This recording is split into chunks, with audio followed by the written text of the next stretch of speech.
kwibujije uyu munsi ntacyo mbona bitewe n'inama twakoze kwa gatanu twari twumvikanye kuri MDR twumvikana kuri PDI birarangira ikibazo cya CDR turavuga tuti uko bizumvikana kose ntabwo kigomba kubuza inzego kujyaho ntabwo ikibazo cya CDR kigeze gifatwa ko mu préalable uko bavuga mu Gifaransa ntabwo ari préalable yo kugira ngo inzego zijyeho nta kibazo cyari gihari ntacyo nzi kugeza ubu nta mpamvu yabuje Perezida wa Repubulika kuzanza no kwimubaza tariki ya 6 Mata muri 1994 hashize amezi 8 amasezerano ya Arusha asinywe by'imfabusa i Dar es Salaam muri Tanzania hateraniye inama y'abakuru b'ibihugu igamije kwiga uko ikibazo cy'u Rwanda cyari kimaze kubiha agaterera nzamba cyakemuka. Habyarimana yari muri iyo nama. Nyakubahwa Minisitiri twagira ngo tubabaze gahunda mwari mwateguye turabona isa naho itubahirijwe twagira ngo tubaze icyo mutekereza uko muyumva muri aka kanya. Kugeza ubu ndatemera gahunda nateguye cyane cyane ko nayiteguye mbifitiye ububasha nkaba numva rero nibishobora gucibwamo ibyari ngombwa nuko mubaza uwaba yayiciyemo itabiteye niko mbibona. Tuvuge ko mbese ubu ngubu muri aka kanya ari intambara ivuta hagati ya Minisitiri w'Intebe Uwiringiyimana Agatha na Perezida wa Repubulika Habyarimana Juvenal. Nta ntambara ishobora kuvuka hagati yanjye na Perezida wa Repubulika n'ibishoboka. Intambara cyazarwanwa ntayo. Amashyaka 5 yari muri guverinoma y'icyo gihe yanze kandidatire ya Nsengiyaremye Dismas wari usanzweho. Icyo gihe nibwo izina Kambanda Yohani ryamenyekanye kuko abari bashyigikiye Nsengiyaremye babonye abuza amajwi bakomera kuri kandidatire ya Kambanda. Nabwo kandi byabaye iby'ubusa kuko hashyizweho Madamu Uwiringiyimana Agatha. Nibwo MDR yacitsemo kabiri haba MDR bitiriraga Twagiramungu na MDR Power yiyitiriraga Parmehutu. Tuvuge ko mbese ubu ngubu muri aka kanya ari intambara ivuta hagati ya Minisitiri w'Intebe Uwiringiyimana Agatha na Perezida wa Repubulika Habyarimana Juvenal. Nta ntambara ishobora kuvuka hagati yanjye na Perezida wa Repubulika n'ibishoboka. Intambara cyazarwanwa ntayo.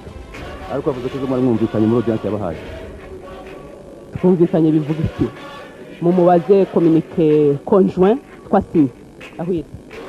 Muravuze ngo kuri mwebwe iyo gahunda murayikomeza. Nuvuga ko abaminisitiri bagiye nako badepite bagiye kuraya no Perezida wa Repubulika yabagiye. Perezida wa Repubulika se ubarahiza. Turamutegereje ko abarahiza. Kandi yubahirije gahunda yahawe na guverinoma kuko niba yaranditse ati Premier Ministre nashyireho gahunda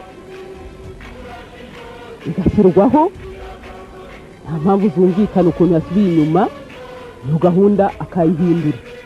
Ese ubundi kuki mutamubaza inzego urundi rwego rugomba kujyaho azabishyiraho ryari mwamubajije simbona icyo mwumbaza. Yewe nshinzwe kureba niba ibyangombwa byuzuye kugira ngo inzego zose z'inzibacyuho zijyeho nizo nashyize kuri gahunda. Nyakubahwa Minisitiri w'Intebe ubu ngubu Perezida wa Repubulika amaze kugenda gahunda amaze gutanga mwebwe muri buyubahirize. Birumvikana ko iyo gahunda zidahuye ari ebyiri icyo gihe ngomba kureba iyo nubahiriza iyo ari cyo. Agaciro se kuri mwebwe ni yatanzwe na guverinoma. Nagira ngo tubaze Madame Premier Ministre kuva igihe mubonaniye na Perezida wa Repubulika hari inama ya guverinoma yigeze iterana. Ngo yige iki? Bakubwiye ko iyo nama ya guverinoma yakwiga iki? Yige gahunda nk'uko iri bugende uyu munsi. Wateranya abaminisitiri kugira ngo bige ngo saa moya saa mbiri ko nagasuzuguro. Ko mbona mu by'ukuri mutavuga rumwe na Perezida wa Repubulika ndetse ugasanga harimo n'agasuzuguro nk'ubu. Ibibazo mubaza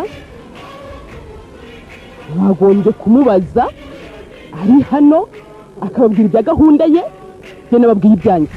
Madame le Premier ministre, quelle est votre réaction au départ précipité du président de la République?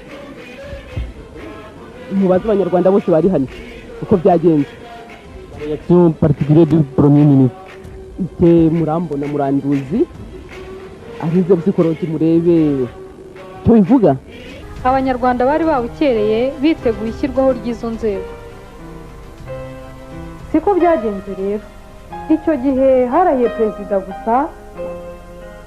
Au nom du Dieu Tout-Puissant, je jure solennellement à la nation de remplir loyalement mes fonctions, de garder fidélité à la République rwandaise, de respecter les institutions de l'État et de promouvoir les intérêts du peuple rwandais dans le respect de la loi fondamentale et des autres lois. maze ibibazo bihinduka imisozi. niba yaranditse ati premier ministre nashyireho gahunda igashyirwaho nta mpamvu zumvikana ukuntu yasubiye inyuma iyo gahunda akayihindura. Ese ubundi kuki